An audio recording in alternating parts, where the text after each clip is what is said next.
009779816797593। के बा हो?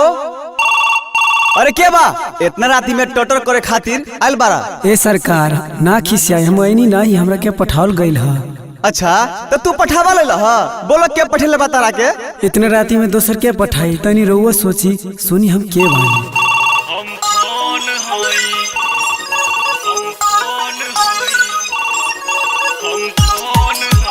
कहे राउर पे का बोले ले दिया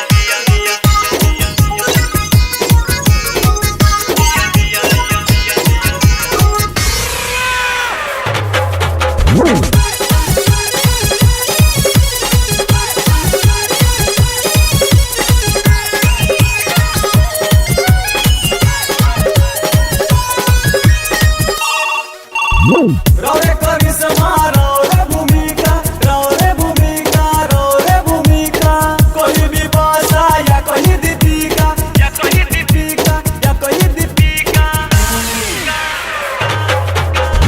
रौरे करिश्मा रौरे भूमिका कोई भी भाषा या कहीं दीपिका रौरे करिश्मा रौरे भूमिका कोई भी भाषा या कहीं दीपिका जबरदस्ती पठेले दिया हम कौन हई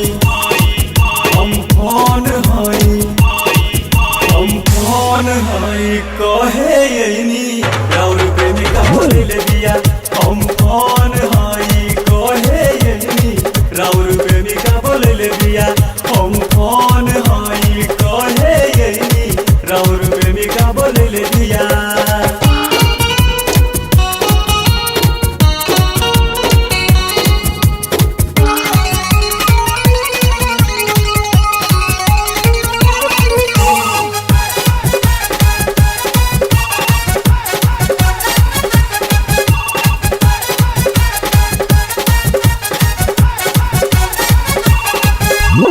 हमके भी मालूम रहे ढेर भइल रतिया केतनो हम कहली उनका माले नहीं बतिया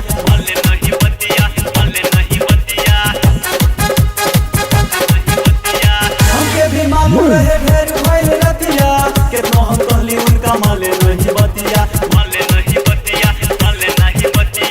हमके फेंकी नाला में जाऊं मारी ईटा रउआ हमरा के जनती पीटा मोबाइल फेंकी नाला में जाऊं मारी ईटा रउआ हमरा के जनती पीटा प्यार के नशा में नसेले दिया हम कौन हई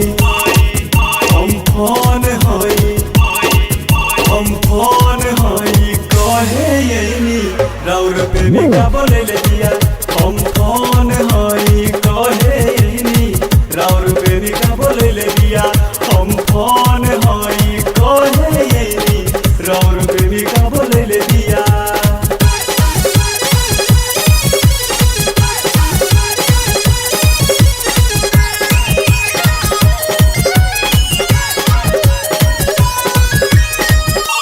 राउर फेरा में उतर है परेशान हो राउर हाथ में बा उनका के जान हो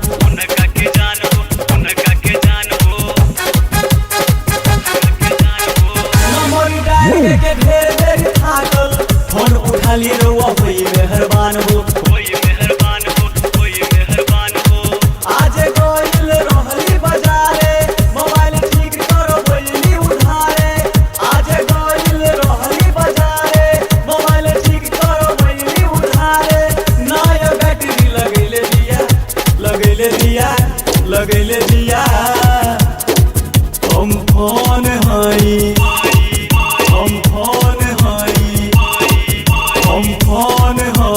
कहे यही राउर प्रेमिका बोले ले दिया हम कौन हई कहे यही राउर प्रेमिका बोले ले दिया हम कौन हई कहे यही राउर प्रेमिका बोले ले दिया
प्रेमिका बोलैले बिया हम फोन हई कहे ऐनी राउर प्रेमिका बोलैले बिया हम फोन हई कहे ऐनी राउर प्रेमिका बोलैले बिया।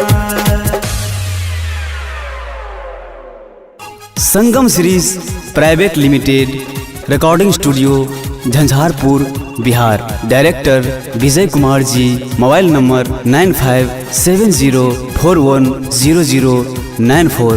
गीत जीवश कुमार उर्फ जयशेष जी। संगीत आरपी ब्रदर्स यानी रोहित जी, प्रमोद जी।